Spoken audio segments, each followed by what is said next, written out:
Hello, Sanmonan, and welcome back to my channel. This is my second video on YouTube. So last video we spoke navigating sexual health in South Africa, and this time around we just talking navigating Grindr, because yeah, you can't speak navigating sexual health as well as, what is this thing called, navigating sexual health and life as a queer person in South Africa without talking Grindr, because Grindr is not the gay version of Tinder. It is essentially it's an instant hookup site, which is what people don't understand who haven't used the Grindr app. But the people who have used the Grindr app will tell you it's an instant hookup site where you log in and you can facilitate or start a conversation with whoever you feel like talking to on the app. You know what I mean?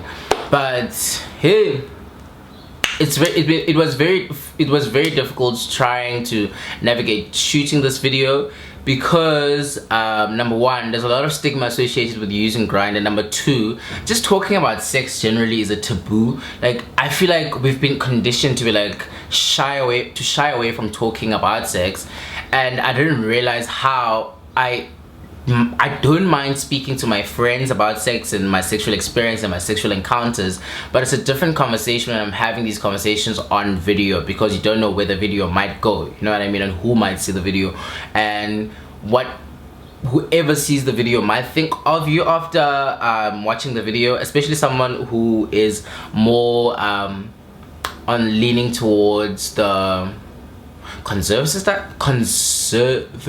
side of things. But anyway, Grindr, like I said, is an instant hookup site. So unlike Tinder, where you can only facilitate, sorry, like what the hell,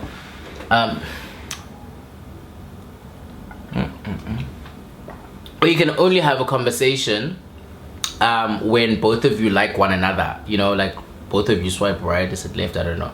I always get this fucked up even when I'm using the app. So so essentially you can only facilitate a conversation when you both consent to it. On Grindr, if I see your image and I like it, then it's there, I'm within. But the one thing where I was like, that shocks me about Grindr is the whole discretion, and this is what a lot of people don't understand as well, and it's also part of why I don't necessarily recommend people using this app, because your safety is never guaranteed. The chances of you being catfished are very high, because so the app is set up in such a way that you can describe how you look versus posting an image of yourself. So there is an option to post your pictures, but then people usually don't do it because there's a lot of shame and stigma associated with using the app. But then just a lot of people have been catfished on the app. Some got away, like some nothing bad happened to them, but then when some things happen to them, and yeah, Grindr is not necessarily a safe app to use, if I'm being entirely honest with you.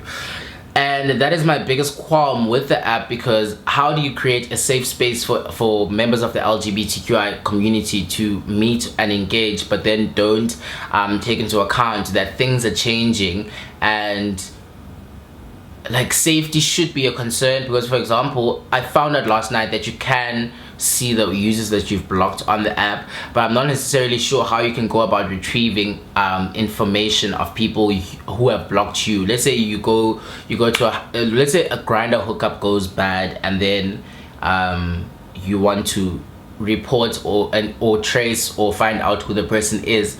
If that person didn't send you images, or that person blocks you, it automatically erases all of your images, and then you're not necessarily going to be able to find that person. So Grindr for me is a very tricky app to use, and the reason why I use it is because sometimes, guys, like sometimes kubako a dry spell, you know, a dry spell, and you just need something that's like in your area, and that's how I end up using Grindr. But anyway, let's talk about my worst experience on Grindr. My worst experience on Grindr was an impromptu, I don't even want to call it an impromptu threesome. So I was talking to this guy. It was 2 a.m. in the morning. I was very tipsy. I was like, you know what, let me just see what's happening on the app, let me see who I can see on the app. So I started talking to this guy. So he didn't have any images, so we spoke and we exchanged images, and I was like, okay, cool, this is a fairly good looking person, let me go see this person. Then I arrived there, he calls me and he's like, okay, cool, before I come fetch you, I need to find out how open-minded you are. It's literally down the road. So I'm like, okay, cool, what do you mean how open-minded I am?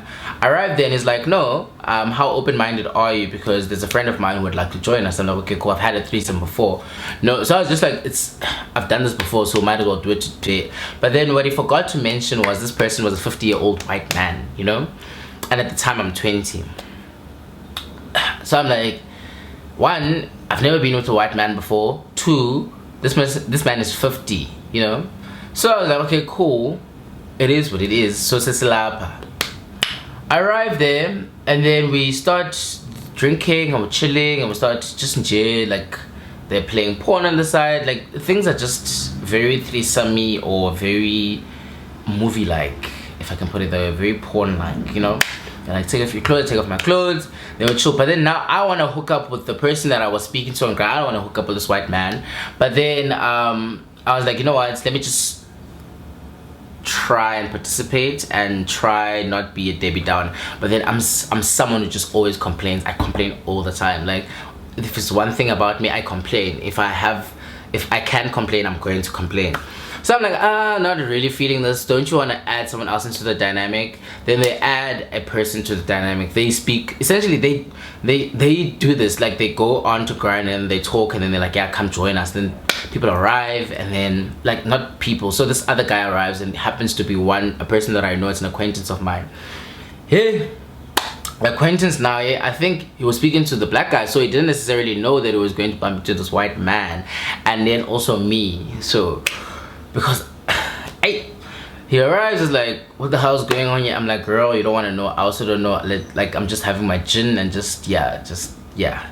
But then at this point it's uncomfortable because I've never seen that person in that light, and now that person has never seen me in that light. So now when we're seeing each other in that light, it's like, okay, cool. But then the white man always wants to just touch us inappropriately, and no one wants to be touched by this white man because he's not attractive. Like he's old, like he's wrinkly. So like, I'm sorry if I sound ageist, but it is what it is in this case. So for me, and that whole dynamic seemed very predatory, and the guy was like, so the acquaintance could not articulate it. So I was like, you know what, let me just complain on his behalf. So I was like, I don't think he's comfortable doing this. I think you guys should let him go, you know?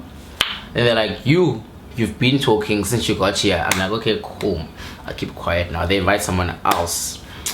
This person looked very young, so at this point I'm uncomfortable. I'm like, no, this is not going to work, you know, because I'm 20, and if this person looks young to me, how old are they? Then I asked them, they're like, no, they are 19, whatever. So I'm like, oh, okay, cool. And then I got to know them. They're like, I think they were students somewhere here in town. I'm like, okay, cool, they live in Woodstock. I'm like, okay, cool, that's not too far. And it was a very good looking guy, you know. But for me, we'll talk about my preferences and all of that, like my get to know me. But anyway, this boy comes and essentially, so now this white man wants me to top him. Mind you, I'm verse bottom, but the verse is silent, you know, because I'm just like, when I'm in the mood, I'll do it. Twice a year, that's my cap. Like I don't do it more than twice a year, and I must be in the mood. So this white man wants me to top, and I don't find him attractive, so I don't know how this is going to work. So somehow, someway, I end up like essentially just topping this guy who had just arrived, as well as the person I was speaking to on Grindr. And then then it was a threesome, but the white man is there, like on the side. Then and then I was like, no man, I'm tired. Like this white man kept wanting to interfere, so I was like, no dude, like you can't interfere. This is, you know, this is working for me. At this point I'm like in my macho mood. Now I'm like in my top zone, you know. But then it was like, the white man also wants to participate. At the end of the day, it's his apartment according to these guys. So I'm like, shit, okay, cool, let me leave, yeah, bro. When I tell you, that guy sabotaged me. I got stuck on my way out, so they kicked me out essentially because I was just like, yeah, no. And then I got stuck outside their basement, so like the only way I could leave the building was if someone came from the inside to come fetch me.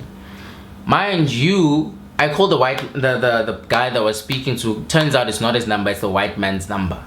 So I called these guys, and then the white man is like, listen, you decided to be a problem when you were here, so you have to wait until the morning to find when the delivery trucks arrive, or rubbish bin, trash can people come arrive, and then you can leave as well. I'm like, and now it's like 4 a.m. in the morning, so essentially I'm gonna be stuck here until 4 a.m. in the morning. It's like, yeah. I'm like, okay, cool. But then I'll go on Grindr and I text this guy again. I'm like, hey dude, like, please come fetch me, because like I came to see you here. I have nothing to do with this white man. Then he comes and he fetches me, and luckily I left the place, and then they blocked me on Grindr, and that was the end of the story.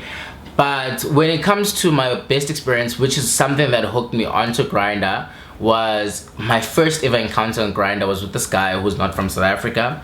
And we were chatting, and then after chatting we were like, can we go on FaceTime so that we can see if the attraction is still there after exchanging pictures, and also to just be sure that we are both who we say we are. Then after that we met up in his hotel room. He was here for a conference or something. Then we met up and we just had a conversation literally that lasted, I think, 3 hours, because I'm someone who talks. I talk, you know. And we just spoke for 3 hours about life, about South Africa, about where he's from. Like, we just spoke, man. And that for me was, yeah, that was the best experience and what hooked me onto Grindr. But after that, it's been a shithole, you know. When people say shithole, they speak about Grindr. But yeah, thank you so much for tuning in. I hope you liked this video. My camera is beeping, so that means the video is too long. I don't know who said it like that. It is what it is. But thank you very much for tuning into this video. If you liked it, give it a thumbs up, subscribe if you haven't subscribed, and then I'll see you in the next episode of Tyhilana. Let's talk, and we'll be talking, I don't know, navigating sexual something in South Africa. Bye. Mwah.